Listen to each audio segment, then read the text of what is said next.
Hello everyone, welcome to your channel study you can. आज के इस वीडियो में हम लोग नेशनल न्यू एजुकेशन पॉलिसी पर चर्चा करेंगे।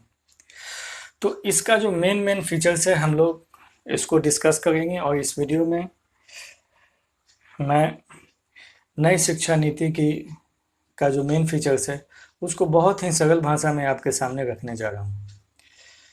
तो चलिए शुरू करते हैं।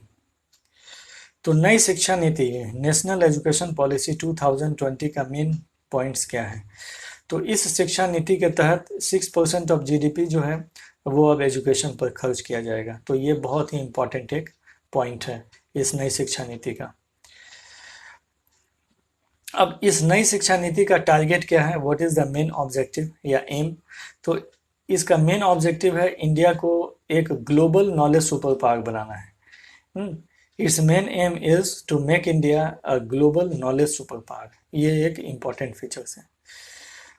इसके पहले भी 2 बार शिक्षा पॉलिसी लाया गया जो कि 68 और 1986 में लाया गया, लेकिन उससे शिक्षा के क्षेत्र में कोई भी क्रांतिकारी या सकारात्मक बदलाव देखने को नहीं मिला और शिक्षा व्यवस्था जो है वैसे ही बहुत ही खराब स्थिति में चलता रहा। तो इस शिक्षा का जो मेन पॉइंट्स है उस पर डिस्कस कर लेते हैं। मेन पॉइंट्स, इस पूरे शिक्षा व्यवस्था को 2 भागों में बांटा गया है, एक स्कूली शिक्षा और दूसरा है हायर एजुकेशन। तो स्कूली एजुकेशन के बारे में अब हम लोग समझते हैं। इसका मेन टारगेट है कि universalisation of education from pre school to secondary. Pre school से सेकेंडरी लेवल तक का जो स्कूली एजुकेशन है उसमें 100% इनरोलमेंट यानी gross 100% gross enrolment ratio achieve करना है 2030 तक। यानी इंडिया के हर एक बच्चों को स्कूल तक लाना है और वैसे बच्चे लगभग 2 करोड़ वैसे बच्चे रह ही जाते हैं जो कि स्कूल तक मेन स्ट्रीम शिक्षा व्यवस्था में नहीं आ पाते हैं, जो सुदूर गांव देहात में रहते हैं जहां पर स्कूल की व्यवस्था नहीं है। तो वैसे बच्चों को भी ओपन स्कूलिंग के माध्यम से शिक्षा की मेन व्यवस्था में मेन स्ट्रीम में लाया जा सके, ये इसका टारगेट है। और इस नई शिक्षा व्यवस्था में जो हमारा 10+2 का एजुकेशन पैटर्न था उसको बदलकर पूरे तरफ बदलकर 5+3+3+4 के फॉर्मेट में बदल दिया गया है। तो ये एक बहुत बड़ा परिवर्तन है शिक्षा के क्षेत्र में। अब इसको हम लोग समझ लेते हैं जो है स्कूलिंग एजुकेशन का जो पैटर्न है वो कैसा होगा। तो फर्स्ट 5 इयर्स का जो एजुकेशन है वो नर्सरी से क्लास 2 तक का एजुकेशन होगा। इसमें आंगनबाड़ी का भी में दी जाने वाली शिक्षा भी इंक्लूडेड है, यानी 3 इयर्स नर्सरी KG1 KG2 और उसके बाद क्लास 1 और क्लास 2। तो इस 5 इयर्स के एजुकेशन में बच्चों को सिर्फ खेल कूद और डिफरेंट लर्निंग बेस्ड एक्टिविटीज़ के माध्यम से बच्चों को शिक्षा दी जाएगी। यानी बच्चों को अब जो नए सेशन में जो भी बच्चे स्कूल जाएंगे, अगले वर्ष से अपना स्कूलिंग शिक्षा स्टार्ट करेंगे, वे बहुत ही किस्मत वाले होंगे क्योंकि उनको लोडेड स्कूल बैग से छुटकारा मिलने वाला है। इसके बाद जो है 3 साल का जो शिक्षा है वो क्लास 3, क्लास 4 और क्लास 5 का शिक्षा होगा। तो इसको प्रिपरेटरी लेवल के स्टेज में रखा गया है और यानी क्लास 3, क्लास 4 और क्लास 5। क्लास 3 से बच्चों को डिफरेंट सब्जेक्ट्स जो हैं अलग अलग विषयों से बच्चों का परिचय करवाया जाएगा, जैसे science, mathematics, social science, humanities, इन सारे सब्जेक्ट से बच्चों का परिचय करवाया जाएगा। इसके बाद का जो 3 साल है वो क्लास 6, क्लास 7 और क्लास 8 का आता है। तो क्लास 6 से ही बच्चों को वोकेशनल कोर्सेज इंट्रोड्यूस करवाए जाएंगे, यानी पढ़ाई के साथ साथ बच्चे वोकेशनल कोर्स कर सकेंगे। जो भी बच्चे अपने रुचि के अनुसार पेंटिंग, कारपेंट्री या software engineering, software mobile repairing या मोबाइल असेंबलिंग, कंप्यूटर असेंबलिंग या जो कंप्यूटर का सॉफ्टवेयर कोडिंग होता है सिंपल, वो सारी चीज़ बच्चे क्लास 6 से ही वोकेशनल कोर्स के माध्यम से सीख पाएंगे। यानी चाइना के जैसा इंडिया में भी छात्रों को भविष्य के लिए इस तरह से तैयार किया जाएगा ताकि वे बड़े होकर बेरोजगार न रहें और उनको बेरोजगारी की समस्या का सामना नहीं करना पड़े। तो शिक्षा के क्षेत्र में ये सबसे बहुत ही बड़ा क्रांतिकारी परिवर्तन होने जा रहा है। और इसके बाद का जो 4 साल है, क्लास 9 से लेकर क्लास 12, तो इस 4 साल में बच्चों को, छात्रों को किसी विषय के प्रति उनका इंटरेस्ट डेवलप किया जाएगा और उनमें उस विषय में गहरी सोच और समझ प्राप्त करने के लिए उनको प्रेरित किया जाएगा। साथ ही इन 4 साल में बच्चों को अपना भविष्य के लिए टारगेट यानी लक्ष्य फिक्स करने के लिए भी प्रेरित किया जाएगा। इस 4 साल में जो है क्लास 9 से क्लास 12 तक का क्लासेस इंक्लूड हैं। अब इसके बाद हम लोग देखते हैं कि क्लास 10 में जो बोर्ड होता था उसको सिंपल कर दिया जाएगा, बहुत ही सिंपल, लगभग ख़त्म कर दिया जाएगा, और क्लास 12 में बोर्ड एग्जाम्स होंगे।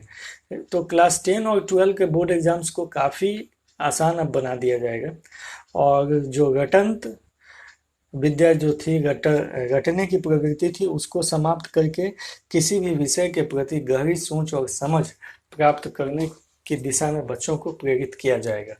इस न्यू शिक्षा पैटर्न का ये सबसे मोस्ट इम्पॉर्टेंट फीचर होगा।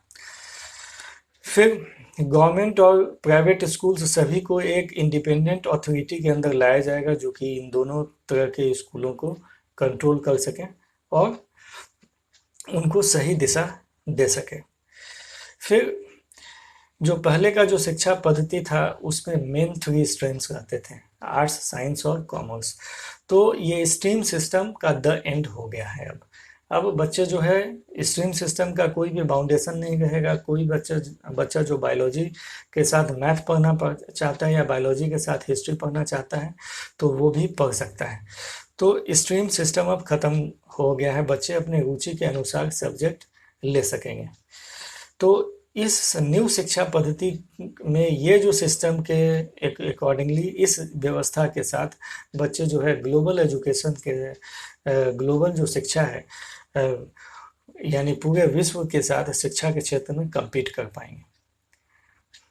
फिर इसका मेन फीचर्स ये हो गया, जो मोस्ट इम्पॉर्टेंट पॉइंट है vocational education to start from class 6 with internship. ये बहुत ही इम्पॉर्टेंट फीचर्स होने जा रहा है।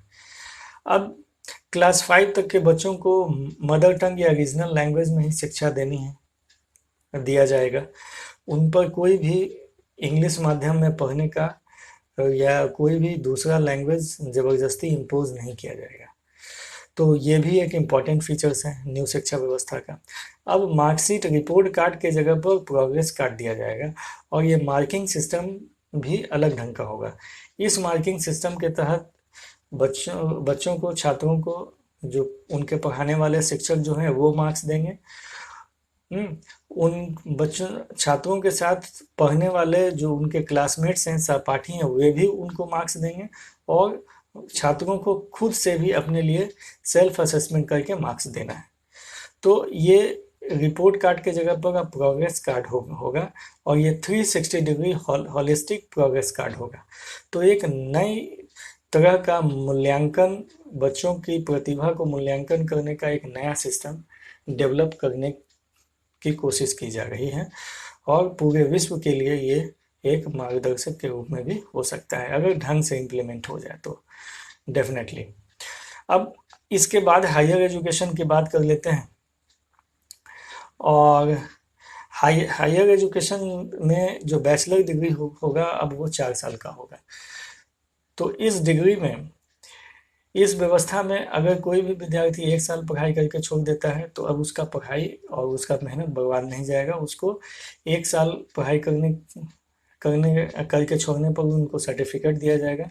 2 साल की पढ़ाई करके छोड़ने पर उनको डिप्लोमा दिया जाएगा। 3 साल की अगर पढ़ाई पूरी करके वो छोड़ देते हैं तो उनको बैचलर डिग्री दी जाएगी। अगर पूरे 4 साल वो कंप्लीट कर लेते हैं तो बैचलर डिग्री के साथ रिसर्च सर्टिफिकेट दिया जाएगा। यानी अब यहीं से वो डायरेक्ट किसी भी रिसर्च प्रोग्राम का हिस्सा वो बन सकते हैं। तो ये भी एक बहुत ही क्रांतिकारी परिवर्तन है। जो कि नई शिक्षा व्यवस्था लागू होने के बाद ये इफेक्ट हो जाएगी। तो gross enrolment ratio in higher education to be raise to 50% by 2035, ये भी एक टारगेट रखा गया है।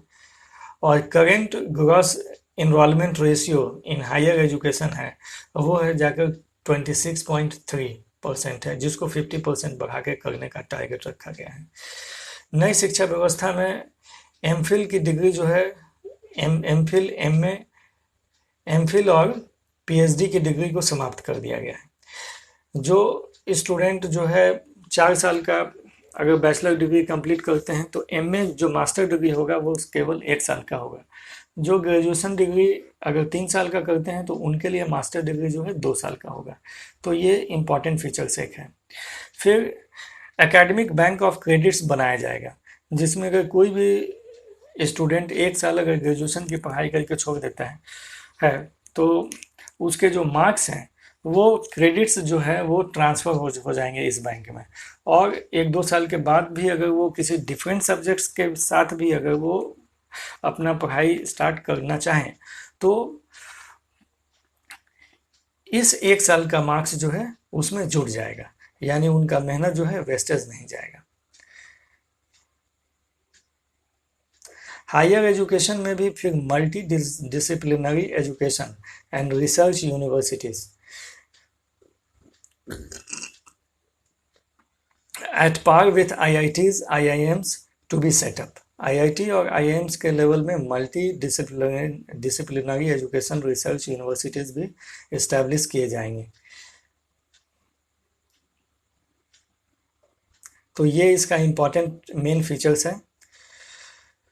और भी इसके मेन फीचर्स हैं जैसे कि national high education regulatory council यानी NHERC फॉर रेगुलेशन ये डेवलप किया जाएगा। फिर general education council for standard setting higher education के लिए सेटअप किया जाएगा। हायर एजुकेशन ग्रांट काउंसिल यानी HEGC फॉर फंडिंग के लिए ये भी इस्टेब्लिश किया जाएगा। तो ये सारे बहुत ही इम्पोर्टेंट और अच्छे इसमें रिफॉर्म्स तो लाए गए हैं।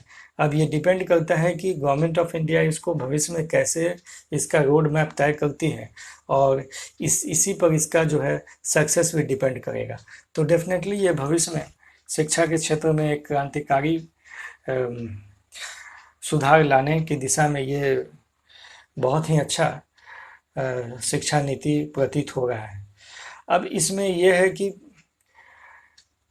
एक इम्पॉर्टेंट फीचर्स ये भी है कि NIOS जैसे ओपन स्कूल्स जो होते हैं जो कॉरेस्पॉन्डेंस कोर्स ऑफर करते हैं, तो इन स्कूलों को भी ये छूट मिलेगा कि ये अब क्लास 3, 5 और 8 के लिए भी कोर्सेज ऑफर कर सकें।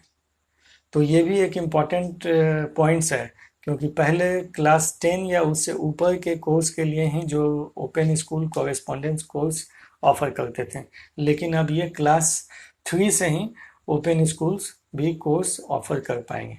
तो इससे फ़ायदा ये होगा कि गांव वगैरह में जहाँ पर स्कूल वगैरह नहीं इस्टेब्लिश हो सका है या नहीं इस्टेब्लिश किया जा सकेगा, वहाँ के बच्चों को भी कॉरेस्पॉन्डेंस कोर्स के माध्यम से शिक्षा व्यवस्था से जोड़ा जा सकेगा। तो ये भी एक क्रांतिकारी कदम होगा। फिर importance of board exams to be reduced, board exams का जो इम्पॉर्टेंस है और स्ट्रेस है वो भी कम कर दिया गया है। और एग्ज़ाम्स जो हैं 2 पार्ट में लिए जाएंगे, ऑब्जेक्टिव और डिस्क्रिप्टिव फॉर्म में। यानी अब बच्चों को पूरे वर्ष भर पढ़ाई करना पड़ेगा। ये नहीं कि लास्ट के 2-4 महीना पढ़ाई करके कुछ बच्चे एग्ज़ाम दे देते थे, तो अब वैसा काम नहीं हो सकता है। बच्चों को पूरे वर्ष भर पढ़ाई से जुड़ा रहना पड़ेगा। अब मेन फीचर्स जो है हायर एजुकेशन में मेन जो रिकमेंडेशन है वो क्या क्या है, तो मेन रिकमेंडेशन है कि UGC और AICT को ख़त्म कर दिया जाएगा, यानी replacing the UGC and AICT with the higher education commission of India. इन दोनों संस्थानों को ख़त्म करके एजुकेशन कमीशन ऑफ इंडिया बनाया जाएगा। फिर है एक मोस्ट इम्पॉर्टेंट फीचर्स कि opening of Indian higher education to foreign players, यानी विद्यार्थियों और इंटरप्रेन्योर दोनों के लिए ये इंडिया का एजुकेशन सिस्टम का दरवाज़ा खोल दिया जाएगा। यानी विदेशों से भी बच्चों को यहाँ आने के लिए इनकरेज किया जाएगा और विदेशी स्कूल्स और कॉलेज को भी यहाँ पर आमंत्रित किया जाएगा। तो ये सारे हैं national education new national education policy की मुख्य मुख्य बातें, जिसका एक ब्रीफिंग मैंने आपके सामने लाया। आशा करता हूँ कि ये वीडियो आपको पसंद आया होगा। जय हिंद, वंदे मातरम।